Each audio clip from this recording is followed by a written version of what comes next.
प्रधानमंत्री नरेंद्र मोदी यहां पर मौजूद थे और इसी बैठक में आपसी सहमति से इसको मंजूरी दी गई। दरअसल आयोग बनाया गया था इसके लिए और आयोग ने अपनी रिपोर्ट सौंपी और रिपोर्ट पर पूरे विस्तार से चर्चा करने के बाद इसको मंजूरी दे दी गई। नमस्कार, जय हिंद, वंदे मातरम। ईपीएस 95 पेंशन धारकों की पेंशन को लेकर बहुत बड़ी खुशखबरी। सुप्रीम कोर्ट से पेंशन की बढ़ोतरी को लेकर आदेश हुआ जारी। आप सभी पेंशनर्स के काम की खबर। ईपीएस 95 65 लाख पेंशन धारकों की पेंशन को लेकर बहुत बड़ा अपडेट जारी हुआ है। आपकी ईपीएस मिनिमम पेंशन की बढ़ोतरी को लेकर तो जो 1000 रुपए की पेंशन की राशि आपको मिलती है, तो अब उसमें क्या बदलाव होगा, जिसके बाद 1000 रुपए की पेंशन आपको जो मांग की जा रही है पेंशनर्स की, उसके अनुसार उनको कितनी मिलेगी और सुप्रीम कोर्ट ने क्या फाइनली आदेश जारी किया है, उसके बारे में बात करेंगे। तो आप इस वीडियो को ध्यान से देखते रहिएगा। क्या पेंशनर्स का अब सारा टेंशन है पेंशन का वो खत्म होने वाला है।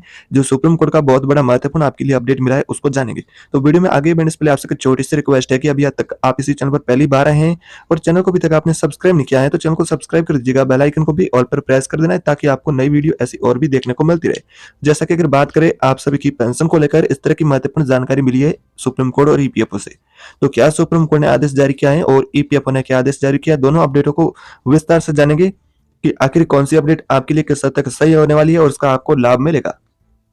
तो पहली बड़ी अपडेट मिली है यहाँ पर ईपीएफओ से। तो ईपीएफओ का आदेश आ चुका है पेंशन को लेकर, एक नया ऐसी जानकारी मिली है और इस नए आदेश के अनुसार पेंशन में होगा बदलाव और नया पेंशन और नया नियम अब आपकी पेंशन में लागू होने वाला है।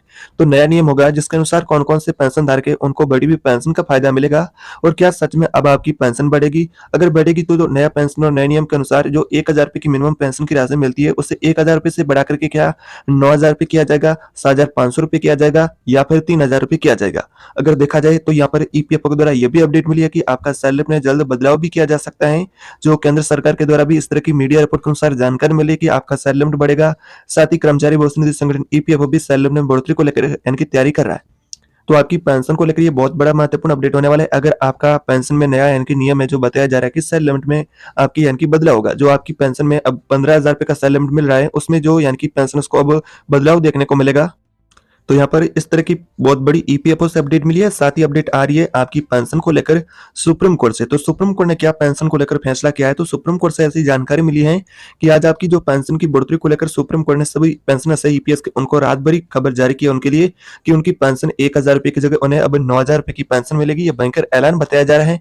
लेकिन इस अपडेट की आखिर पूरी अब सच्चाई क्या होने वाली, क्या फाइनली सुप्रीम कोर्ट ने कोई ऐसा आदेश जारी किया है या फिर जो यानी कि ईपीएफओ का जो नया नियम बताया जा रहा है जिसके अनुसार आपको पेंशन 7500 रुपए मिलेगी या फिर 9000 रुपए की पेंशन मिलेगी। यानी कि दोनों अपडेट है जो कि पेंशनर्स के लिए महत्वपूर्ण होने वाले, लेकिन दोनों अपडेट मीडिया रिपोर्ट के अनुसार मिला है।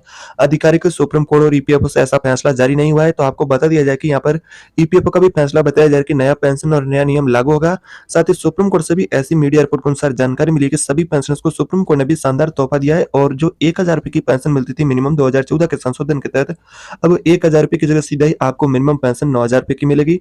बात करें अन्य भी साथ में पेंशनर्स की मांगी थी कि जैसा कि मेडिकल की सुविधा है, हायर पेंशन है, जो नए पेंशनर्स है उनके लिए नया सेल लिमिट को लेकर यानी कि विचार किया जा रहा है। पर ईपीएफओ से भी इस तरह की जानकारी मिली है। तो ये प्रमुख जो पेंशनर्स की मांग है जिसको लेकर रात भरी अपडेट मीडिया रिपोर्ट के अनुसार बताई जा रही है, लेकिन फिलहाल ऐसी में घोषणा कोई सरकार से नहीं हुई है। अगर बात करें तो ईपीएफओ का यह अपडेट मिला है कि जो आपका पेंशन है यहाँ पर ईपीएफओ से 2 अपडेट मिले हैं जिसमें कि पहला आपका सेल लिमिट जो 15,000 रुपए का मिलता है जिससे कि बढ़ा करके 21,000 रुपए किया जाएगा, जिसके अनुसार पेंशन का कैलकुलेशन किया जाने को लेकर यानी कि बताया जा रहा है। जिसमें कि अगर आपका यानी कि सेल लिमिट अधिक होगा तो आपका योगदान भी अधिक होगा, तो उसके अनुसार जो पीएफ के खाते में अधिक पैसे जमे होंगे तो फिर जमे पैसे होंगे तो आपको ज्यादा पेंशन मिलेगी। तो यहाँ पर साथ में एक अपडेट ऐसी भी बताई जा रही है कि ईपीएफओ के द्वारा जो पेंशन की मांगे है 1000 रुपए की पेंशन को सीधा ही 7500 रुपए के साथ में डीए को लेकर जो मांग की जा रही है 4 सूत्रीय मांगे है पेंशन की, उसके तहत जो पेंशन की 2 मांगों को यानी कि अब यहाँ पर मंजूरी करने को लेकर यानी कि बताई जा रही है कि इन 2 मांगों को जो घोषणा पत्र में बीजेपी की घोषणा पत्र में पेंशनर्स ने मांग की है कि सरकार शामिल करे और इन 2 मांगों का यानी कि पेंशनर्स की जो प्रमुख मांगे उनको सरकार पूरा करे। जैसा कि न्यूनतम पेंशन जो 1000 रुपए की मिलती है उसे सरकार 7500 रुपए करे और साथ में पेंशन को डीए भी मिले और साथ में फ्री में मेडिकल की सुविधा का लाभ भी पेंशन को दिया जाए। तो वैसे में ये बहुत बड़ी महत्वपूर्ण आपके लिए जानकारी होने वाली है कि जो घोषणा पत्र के अंदर पेंशनर्स की ये 2 प्रमुख मांगे जिसे शामिल कराने को लेकर पेंशनर्स ने मांग की है सरकार से कि अगर जो बुजुर्ग पेंशन धारक है उनकी जो ये 2 प्रमुख मांगे सरकार अगर बुजुर्गों को यानी कि लाभ प्रदान करने के लिए और बुजुर्ग पेंशन धारक उनके जीवन यापन करने के लिए वर्तमान में जो 1000 रुपए की पेंशन मिलती है मिनिमम ईपीएस की वो बहुत ही कम है, उसे बढ़ाने को लेकर मांग की गई है। तो फिलहाल इस तरह की आज आपके लिए ईपीएस पेंशन को लेकर अपडेट होने वाली है या कि 2 आपके लिए अपडेट मिली है ईपीएफओ और सुप्रीम कोर्ट से, लेकिन आधिकारिक इन दोनों अपडेटों को लेकर फैसला जारी नहीं हुआ है।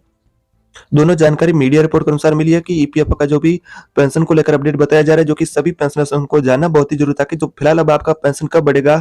तो ऐसे में वर्तमान में देखा जाए तो लोकसभा चुनाव के चलते यानी कि आचार संहिता लागू है, तो सरकार से फिलहाल ऐसी कोई घोषणा नहीं हो सकती है। तो उसके बाद जो अब केंद्र में नई सरकार बनेगी, जो चुनाव के बाद यानी कि आचार संहिता खत्म होगी, उसके बाद जो नई केंद्र में सरकार आएगी उसके द्वारा बताया जा रहा है कि इसके संबंध में जो पेंशन के मुद्दे लंबित है उसके संबंध में फैसला लिया जा सकता है। तो फिलहाल आपकी ईपीएस पेंशन के बारे में इस तरह की कोई आधिकारिक फिलहाल जानकारी है वो प्राप्त नहीं हुई कि आपकी पेंशन कितनी बढ़ेगी। पेंशनर्स ने पहले जो सरकार से मांगे भी की थी और आश्वासन भी सरकार से मिला था कि पेंशनर्स की प्रमुख मांगों को सरकार पूरा करेगी। जो यानी कि आंदोलन की चेतावनी देते समय पेंशनर्स को यह आश्वासन मिले थे कि उनकी मिनिमम पेंशन है उसमें इनकी बढ़ोतरी की जाएगी, हायर पेंशन है, फ्री मेडिकल की सुविधा, इन तमाम मुद्दों को लेकर।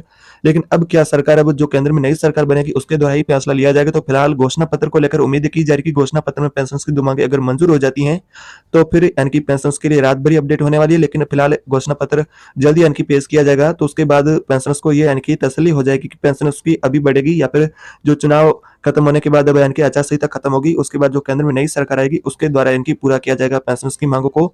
तो फिलहाल इस तरह की आपकी ईपीएस पेंशन को लेकर जो ताजा मीडिया रिपोर्ट के अनुसार जानकारी बताई जा रही है, साथ ही ओपीएस को लेकर भी बड़ा अपडेट बताया जा रहा है कि ओपीएस को लेकर आखिर क्या फैसला होने वाला है। तो ओपीएस को लेकर इस तरह की बड़ी अपडेट होने वाली। तो ओपीएस या एनपीएस में पेंशन को ज्यादा फायदा किसमें है, यानी कि जो ज्यादा पेंशन धारक चाहते हैं कि उनके लिए सरकार ओपीएस 2004 से बंद हुई उसको फिर से बहाल करे, लेकिन यानी कि ज्यादा फायदा ओपीएस में पेंशन को है या फिर एनपीएस में। तो अगर देखा जाए आसान शब्दों में बात करें तो ओपीएस से सरकारी खजाने पर तो बोझ बढ़ता है और कर्मचारियों की मांग यही है कि सरकार ओपीएस पर से बहाल करे, लेकिन एनपीएस से सरकारी कर्मचारियों की टेक होम सैलरी पर यानी कि असर पड़ता है।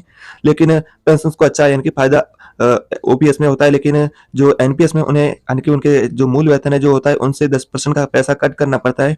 और यही कारण है कि कुछ राज्य सरकारी कर्मचारियों को अपनी तरफ आकर्षित करने के लिए ओपीएस की बहाली करना चाहते हैं। ओपीएस और एनपीएस दोनों के अपने अपने अलग अलग फायदे हैं, जैसा कि ओपीएस के अपने फायदे हैं, एनपीएस के अपने फायदे हैं।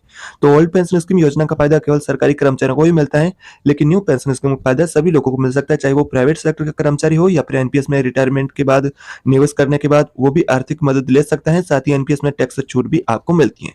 तो यहाँ पर वित्त राज्य मंत्री पंकज चौधरी ने पिछले दिनों में लोकसभा में दिए गए एक लिखित जवाब में बताया था कि 31 मार्च 2023 तक जो केंद्र सरकार की पेंशन की कुल संख्या करीब यानी कि 2023 के अंदर जो पेंशन की संख्या थी करीब 68 लाख थी। अब वर्तमान में जो पेंशन धारक 75 लाख पेंशन धारक भी माने जा रहे हैं। तो ऐसे में डिफेंस पेंशन भी शामिल है। तो पुरानी पेंशन योजना ओपीएस को बहाल नहीं करने का सरकार का यही तर्क है कि जैसे जैसे पेंशन का भुगतान बढ़ता है तो राज्यों को अधिक फंड के लिए यानी कि पैसा देना पड़ता है, यानी कि जो कर्मचारियों की संख्या बढ़ेगी तो उसके लिए पेंशन के लिए अधिक पैसों की जरूरत होगी। तो जैसे कि कैपिटल एक्सपेंडिचर बढ़ेगा और दूसरे विकास कार्य उनके लिए पैसा बहुत ही कम बचेगा। ऐसे में सरकार ने यह हवाला दिया है।